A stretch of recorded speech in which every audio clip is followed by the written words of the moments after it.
क्यों? क्योंकि हम अब इलीगल लोगों को भारत में शरण नहीं देंगे। जो रोहिंग्या, बांग्लादेशी रोहिंग्या हो, चाहे किसी भी पार्ट के लोग हों, हम उन लोगों को शरणार्थी बना के नहीं रख रहे, क्योंकि वो अवैध रूप से जब हमारे देश में रह रहे हैं, दैट मीन्स वो इलीगल तरीके से रह रहे हैं। वो प्रूफ करें ना।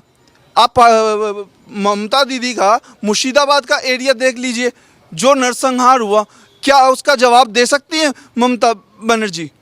अभिषेक बनर्जी क्या उसका जवाब देने के लिए तैयार हैं?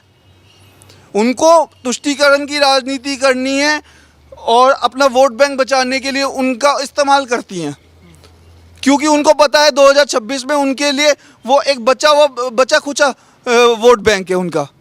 अगर उनका वोट बैंक अगर वो ख़त्म हो गया तो उनको जितवाएगा कौन? और मैं पूर्ण रूप से पहले भी कह चुका हूँ और अब भी कह रहा हूँ कि এবার বাংলাতে কমল খিলবে, আর এবার খেলতে গিয়ে কেউ রুখতে পারবে না। নরেন্দ্র মোদী আসবে আর নরেন্দ্র মোদীর পরচম লহরাবে।